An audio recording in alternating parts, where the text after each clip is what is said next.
Bonjour tout le monde, bienvenue à cette 12e capsule de vulgarisation de termes utilisés en intervention et dans d'autres contextes. Donc aujourd'hui, pour souligner la semaine de la santé mentale, j'ai décidé de faire une petite capsule pour faire la distinction entre l'empathie et la sympathie.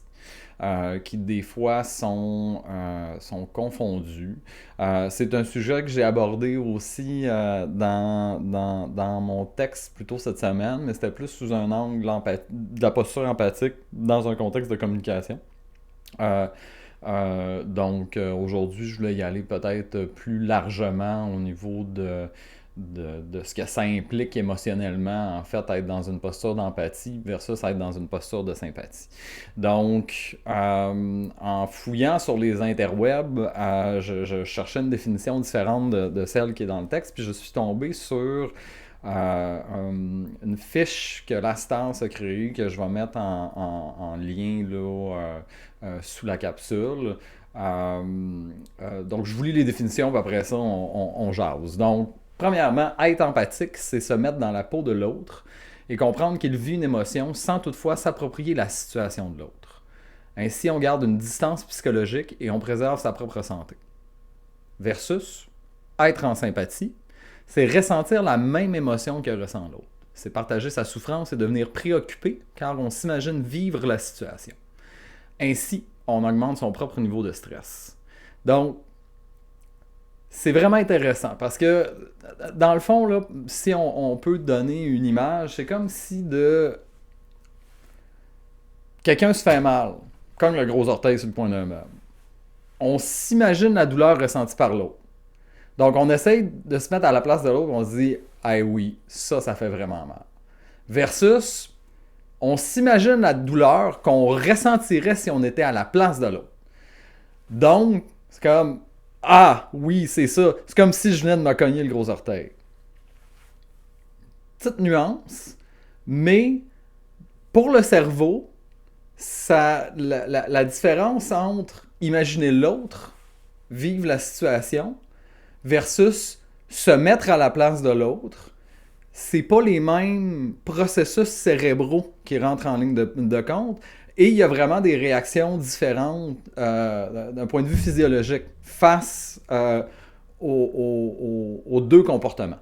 Je vais aussi mettre en lien un article un petit peu plus scientifique qui explique quand même assez bien cette notion-là, un petit peu plus dans le détail. C'est une bonne lecture.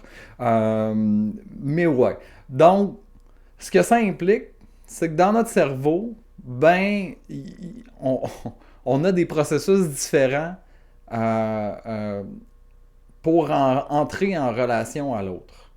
Donc, on a des processus qui nous permettent d'apprendre, qui nous permettent de reproduire, qui nous permettent de comprendre la position de l'autre et de partager les émotions de l'autre. Donc,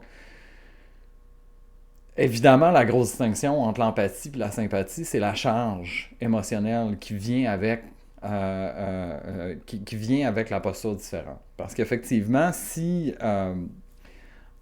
autre exemple, en écoutant un ou une amie qui a des problèmes relationnels, on prend sur nous cette émotion-là, puis on fait comme si on était dans la situation, comme si nous-mêmes, ok, hey, si moi j'avais ces situations-là, là, je me sentirais, on l'a tout fait à un moment donné ou à un autre de notre vie. Puis là, on ressent l'émotion, on se sent pas bien, puis on sort de la soirée, on est un petit peu tout croche, on revient à la maison, on jase, on a quasiment envie de brailler parce qu'on a l'impression que notre conjoint nous a trompés. Là, on est dans la sympathie. Tandis que l'empathie, ça implique un certain recul. Ça implique de dire, de reconnaître l'émotion de l'autre, de dire, OK, c'est vraiment pas facile.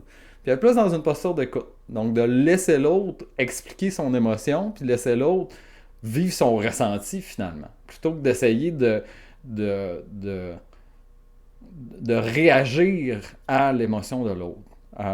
Souvent, ça c'est quelque chose que je vois en intervention, c'est quelque chose que je vois dans ma vie quotidienne, c'est que quand on tombe en sympathie, des fois, l'émotion devient tellement vive on ne saura pas quoi faire avec, puis qu'on va réagir. Ça veut dire qu'on va essayer de trouver des solutions Comme si on essayait de trouver des solutions pour nous-mêmes, puis pour régler la situation, parce que on sait pas quoi faire de cette émotion-là. Tandis qu'en empathie, on est plus dans une posture où on accompagne l'autre dans son propre processus de réflexion.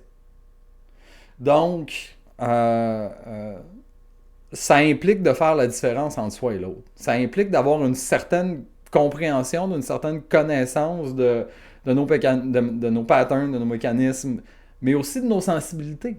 Parce qu'il y a des sujets sur lesquels on va être déclenché peut-être plus facilement, plus rapidement, puis ça va nous ramener dans nos émotions, puis qu'on va avoir l'impression d'être dans cette situation-là.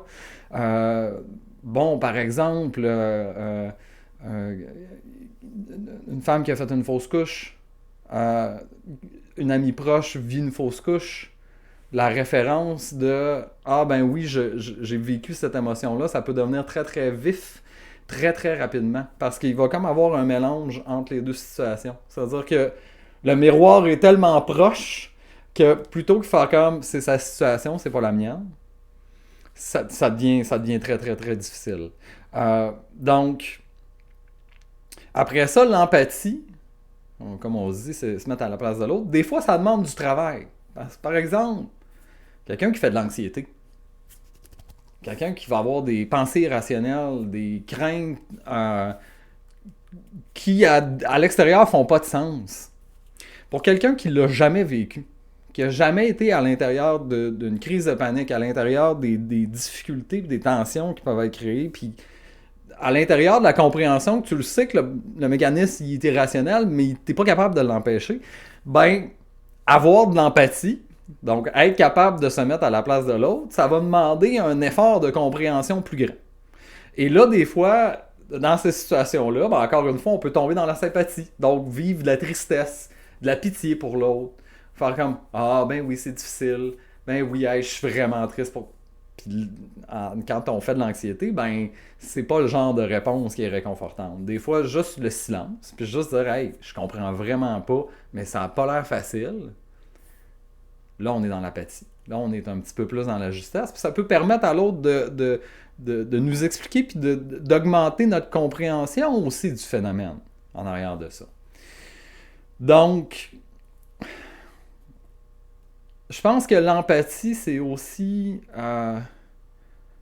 reconnaître ses limites. Reconnaître qu'à certains moments donnés, on n'est pas disposé pour recevoir certaines charges émotives. Et que des fois, ben, donc en fait, c'est être empathique envers soi-même.